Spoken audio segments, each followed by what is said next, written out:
What's up, everybody? Well, I got another Alienware m18 video for you guys today. And today, I've decided to finally open it up, clean it, I'm sure it needs a nice dusting by now, and upgrade the RAM, seeing as though it comes with, like, I think the slowest RAM possible almost. I mean, there might be some slower DDR5, but I think 4800 is about the bottom of the barrel. It's basically it is the exact same speed RAM they use in that really cheap little mini PC I got in my bedroom for like under $400. So it is a little lame that Alienware cheaped out that much on the RAM. I'm willing to bet that there's quite a bit of performance left on the table.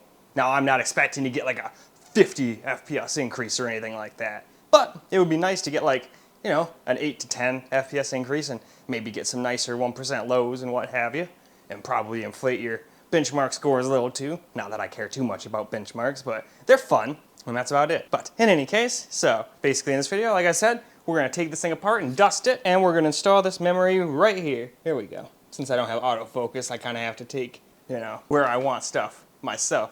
So for that, we got ourselves a little magnetic tray for all the screws. Got myself a screwdriver here. This happens to be that Linus screwdriver. We got, this isn't required obviously, but we got some nice herbage going with a cool ass lighter. All right, time to stop being silly. I forgot one item that I should have grabbed, but we need a little duster. So I'm gonna grab that real quick, and then we will start unscrewing this thing. Well, I'll probably shut this thing off and let it idle for like, or not idle, but shut it off and let it sit for like 10 minutes or something, let it cool off, because it's probably at least a teeny bit hot even sitting on the desktop like that. So we'll do that, and then we'll be right back. All right, so we got our laptop powered off. It sat around for a little while, so it should be cool enough to do stuff. And it's not too bad under here. I mean, I can see a little bit of dust build up around some of the fans, but it's nowhere near as bad as I thought it was going to be from all the use I've put this thing through. Although, a lot of its life it was on that cooling pad, so that cooling pad had a really nice filter on it, so it probably didn't get too much dust at first. Now, only now is it starting to get a little dust from just sitting on the desktop. But anyway,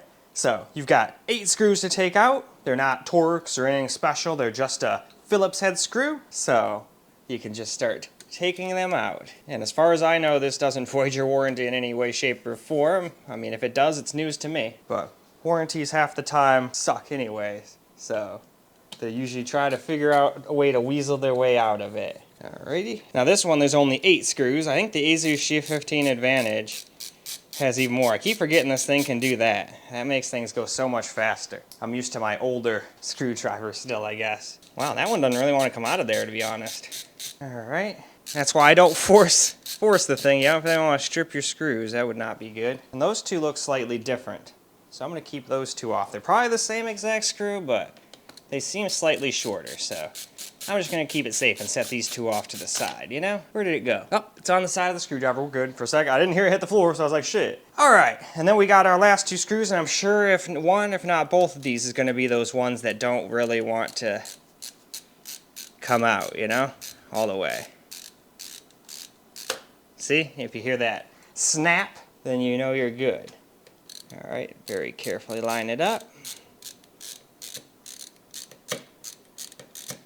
All right, I think I heard that one make it sound. All right, now we got all the screws out that are gonna come out anyway. And then, if I remember correctly from the video I watched, it should just lift off. All right, I'm starting to think that one's not out all the way. Let's just, all right, now it seems like it is. All right, I don't wanna bend this metal shroud or anything, so I'm going to figure out how this came off, and to my knowledge, it just kind of slid off, but it doesn't seem to want to do that. And the worst thing to do with computers is force shit. The second you start forcing shit, that's when you start breaking shit. So I'm just gonna go figure that out real quick, and then I'll show you guys how it, or tell you guys how it works. All right, well, after gently pulling it and prodding at it for a little bit, it is very similar to the Asus G15 Advantage after all. It doesn't just slide off at all. You do have to put a little bit of pressure on each corner, and after that you hear the little snap things give up, and then just, you can use a little tool if you have one. I have one, I didn't feel like getting it, so I just took my fingers and just gently pulled along until I heard all the things, and then when I got to about there, I just gently pried up, pulled a little bit, and there we go. There's no RGB or any strands like that to worry about on this guy, unlike the Asus G15 Advantage, so you don't gotta worry about breaking anything. So we're just gonna set that on my keyboard over here out of the way, where hopefully it won't get bent or broken in any way, shape, or form. There you go. There's the inside of the computer. I'll bring it up a little closer so you guys can see it, just in case none of you guys have seen it inside one of these. A lot of fans here. You got one fan that looks like it cools your your RAM and whatnot. And you got another one for your CPU or GPU, one of the two. And then you've even got 2 more, it looks, for the GPU. So that's crazy. A total of 4 fans, huh? And you got a 97 watt-hour battery. So all right, now that we got that open, we can get on to the next step. All right, next, we're going to, before we do anything else, we're just going to use a duster. You can use this, or you can use one of those little normal dusters. And I'm probably going to put some music or something over this because this is probably just going to be really fucking loud and obnoxious if I don't. But we're just going to turn it on, and as you're dusting, just make sure you hold the fans so you don't, you know, overspin any of them while you're doing it. I just figured I'd say that because you're not going to be able to hear me with the music playing. So, all right, let's get to dusting. Deep in the night, fear takes its hold. The darkness creeps, the story unfolds. Lost in the maze of a twisted mind, haunted by shadows, even me blind. Haunted by shadows deep in the night, my eyes wide open, searching for light. The fear grips my soul, won't let me go. Haunted by shadows into the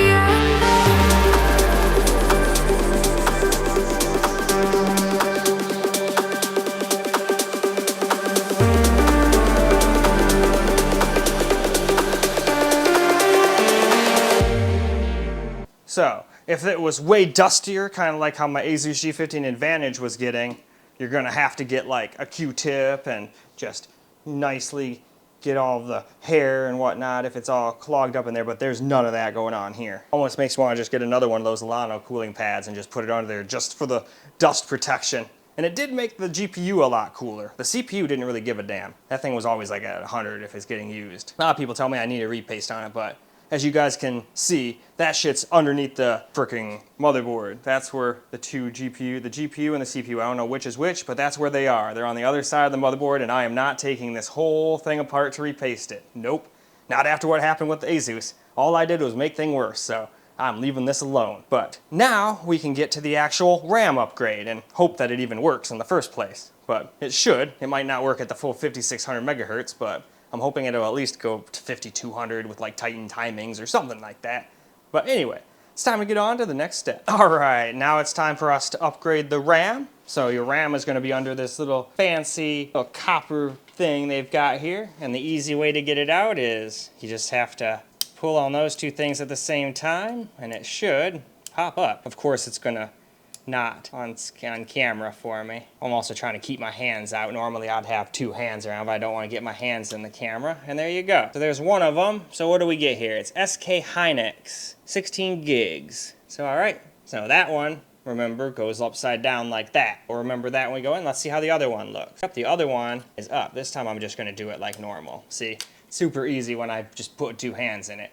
And so that one goes like that. I like to just leave them like that so I remember. So now it's time to get this Fury out of its box, which I should have done, but luckily we have the technology to just shut the camera off and unbox it real quick. All right, we got the RAM unboxed here, and this one's got little RAM chips on both sides. So I'm pretty sure that this would be the one that goes here, and then that one would go like that. I'm just assuming. I could have that backwards, or technically like that. If I put it in like that, that's gonna be broken. But anyway, let's get to actually installing them now. We'll see if I'm right. If I'm not, it won't go in and we just won't force anything because you can just line up the little notch. Nope, that's not how it goes. See, that's why I'm glad I just look. Oh, here we go. Just pop it in so we make sure all the things go. Push it down, it'll lock into place. You can put the little thing back on it. So I was wrong. So then this one will go like this then. Looks like it's all the way in. As long as you see all of the teeth line up and you can't see any of them anymore, you should be good. We can plop that down, and last time I just took it off but a bunch of people yelled at me. And also, you should always disconnect the battery, but I never do because I broke one. The only time I tried disconnecting them, I broke stuff. I've never ever fried anything from leaving the battery touched. I just am very careful about keeping anything magnetic or, you know, conductive. Like I wouldn't want to just take my screwdriver and start touching any of these little things around in my motherboard. That would be bad. I could fry something because the freaking battery's still on. But RAM, I don't think it'll give a shit. Well, go watch, it'll owe me in the face. It's all fried by me putting the RAM in now. So now all you have to do is reverse what we did. So let's go and put the shell back on, shall we? All right. Now to put the lid back on, we just have to do a reverse of what we did. So we can tell that it slides under like that. And then as soon as it does that, it should, I like to just push just to make sure it's all lined up. And then we should, in theory, be able to just start clicking it back down to latch it in place. It's gonna sound kind of scary, but nope, there we go. I think that's already that. So then we just gotta flip that around. I'm actually gonna put these two front batteries, these front two screws in first. Let's see, use the trick my grandpa taught me real quick. Spin it backwards a little bit and then it should line up. It's not lining up. Oh, I see why. All right, so I just gotta hold it a little bit. So you know what? I know what. We gotta do these first. I'm being stupid. This is what I get for doing this at night when I'm super stoned. You gotta put these first because these are holding it up, keeping it away from the whatchamacallit, where the screw needs to go for every place else. So here we go. Nope, there's no gap on that one. No gap on that one. So now, if these don't go in, I must have done something else wrong and not aligned something up properly. Oop. Nope, now see how easy those go in? Glad I was being smart. That never would have worked before. I mean, I guess I might have forced it if I would have held it down, I mean. Not forced it. Remember, never force anything with computers. There's very few things that you have to get even slightly forceful with. All right, and they just have to be snug. You don't have to wrench the shit out of them. They just have to be snug. Snug. And then hopefully I don't have to instantly take this all apart because that RAM just is broken or doesn't work or isn't compatible or some other nonsense. There we go, and there's only one more screw. One more screw. And there we go. And then if you want, you can go around all the rest of the screws now and just make sure they're snug. Yep, the rest of that one is definitely snug. All it wants to do is spin around. That way, you know, it's not going to rattle or anything. But again, you don't have to wrench on these. Yep, that one wasn't quite all the way in. See, here we go. And there we are.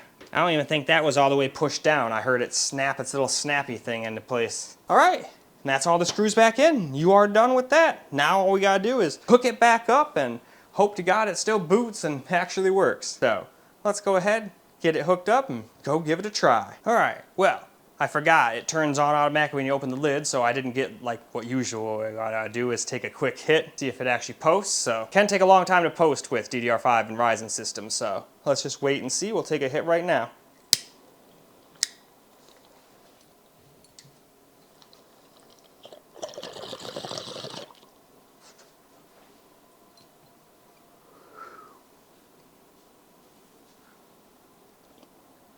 All right, come on, Alienware. Give me an Alienware logo. I really don't want to have to take this thing back apart, you know? Hey, there we go. Take a quick drink. So what do we have here? Just saying memory change. Okay, well, let's go into the BIOS setup, I guess. See what we can do. All right, it sees the 60, it sees all the RAM, so that's good. You actually check that shit in here, though. That's the first time I've ever been in here. I don't know how to do jack diddly shit. Ah, there's that thing we could just turn off the iGPU and have it stop black screening, apparently, but performance options, maybe. Yeah, that's overclocking feature and all that, and precision boost. That's cool, I can do all that on this thing, though. My ASUS G15 Advantage doesn't have any of that stuff available to use. So, in any case, though, screw it. Yeah, I didn't really do anything, but I guess let's just save and exit. Screw it. And then hopefully it'll post and go into Windows and not just like crash and blue screen and do a bunch of goofy shit. Okay, well, it went right to the Alienware logo, so that's good. We're getting the little spinny, weird logo for the Windows. All right, I'm not gonna lie, it's taking quite a while to get into Windows. It doesn't usually take this long to get into Windows. That's worrying me a little bit. Come on, Alienware. You can do it, Alienware. You can load Windows. I believe in you. Come on, everybody. We all believe in the Alienware laptop. It can load into Windows, right? You can do it. Go. Now, normally I'd probably just shut the camera off, but I honestly kind of want to see how long this takes. Or if it just never actually loads, you know? Maybe that RAM is just too fast for it, so it's just like, it just can't do it. Or maybe this is normal on laptops with AMD GPUs and all that stuff when you put new RAM in there. I don't know. My all AMD secondary computer takes quite a while to load into Windows. The fricking, I saw the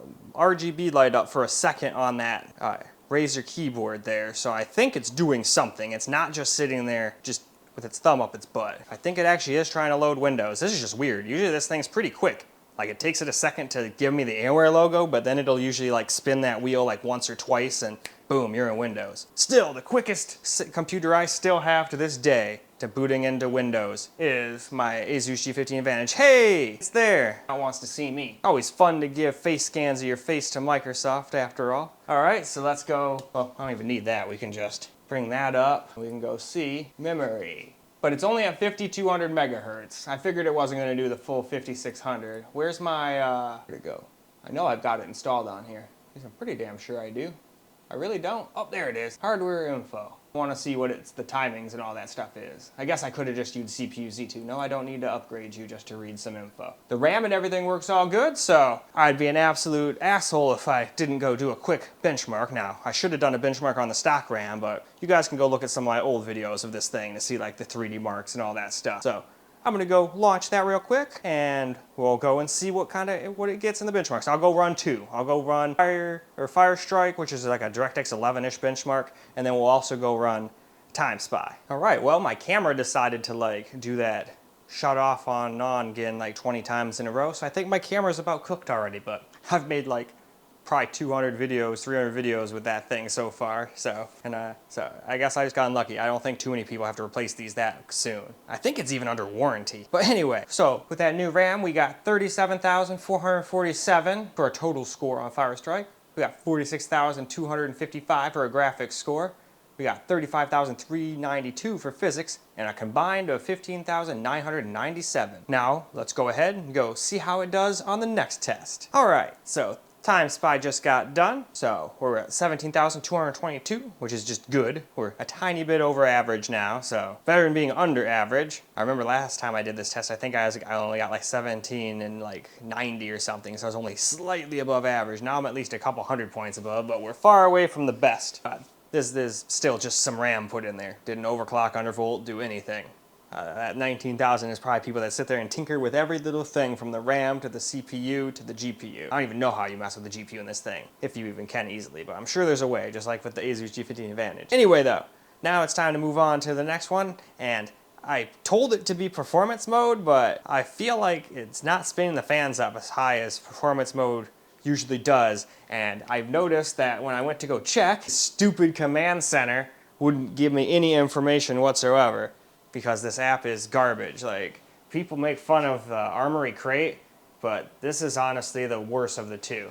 Like, I thought it was better at first, and then I learned really quickly, no it isn't. Yeah, it'll just sit here like this and never actually give you any information whatsoever. You can just sit there for 5 minutes if you want, it'll never do anything. And you can't even like exit out of it. You gotta like come down here and just close the window. So I might just restart real quick to see if I can actually put it on performance for the last two benchmarks, but balanced might be all we can do because the app is absolutely terrible. So anyway, I'm gonna do that real quick, and then we'll turn the camera back on when we do the next bench. All right, for Speedway, we only got 3,814. We actually got way worse than average, way away from best. That's probably people that, the average one is probably done on turbo mode or whatever. I tried doing that, and mine loves to just restart and say, it failed because of overclock settings, so I guess mine doesn't like that mode. It never did from the beginning, so I just don't use that. I only use balanced and performance, so that's probably why this one's so low. I'm just guessing, because it's got even faster RAM. I'll have to go look at the test I did last time with the stock RAM and see, and I'll know for sure. But anyway, we got one more benchmark to do, so let's go hit that one up real quick. All right, well, for Nomad, we got 4233, which is still below average, unfortunately. But like I said with the last benchmark, I think it's because I don't have this thing on the highest, like turbo or overdrive, I think they call it. I bet most of the people that run these benchmarks at least have it on that. But mine never liked that. Even with the stock RAM, it would randomly get through a bunch of benchmarks, and then it would randomly just shut the laptop off, and then it'd reboot, and then it'd tell me, no, everything's on balance now. We went to default. Overclock settings failed. So I just don't use that one. I max it out at performance. But in any case, still an okay score. I wished it was at least average, but at least it didn't get like, you know, like 10 FPS or just like restart all the time or have a bunch of messed up graphics. So that's at least good. I think real quick, I'm gonna try to run it on the overdrive mode real quick. I bet you it won't work or change the score much at all, but I just want to see if it'll work real quick. I don't know if I'll show the score, but I'll at least go over what happened when we do the outro. Well, alright guys, that is a wrap for this video. I did go and turn overdrive on just to see if Nomad would give me a little bit higher score, and it did by like 20 points, but we didn't even hit average still. So I don't know what's wrong with my Alienware, but I guess it's just not even average. That's okay. Even with the extra RAM, that's faster than stock RAM. So as far as benchmarks are concerned, I don't really think the benchmarks really care about the extra RAM speed. Maybe games will care, but usually benchmarks show even higher numbers, you know, than games do. So I'm not expecting any miracles in games, but it'd be nice if maybe now they don't stutter at all or something in times where they used to before. But I don't really think the RAM was too much of the stuttering. Hey, maybe it was. We'll have to find out once I start making some gameplay videos. But so far, all we've done is benchmarks. And of course, I'll let you guys know if it does any goofy shit like start randomly shutting off or crashing games, because it wasn't doing any of that before. So if it starts doing that now, that has to be the RAM. I mean, unless I somehow did mess something up when I put the RAM in, but RAM is just RAM. You're not really doing much. As long as you don't touch anything in there that's magnetic, or not magnetic, but conductive with something metal, and then bridge connections that shouldn't be bridged, you should be fine. Keyword there is should. Electronics can be really weird little bastards from time to time. You can just look at them funny and they'll be like, hey, guess what? I'm broken now. What now, bitch? And you'll be like, oh, shit. I guess I'm getting a new one of you. Anyway, that is all I got for you guys for this particular video. I hope you guys enjoyed the video, because I sure as hell enjoyed making it for you guys. And until the next video, peace out, guys.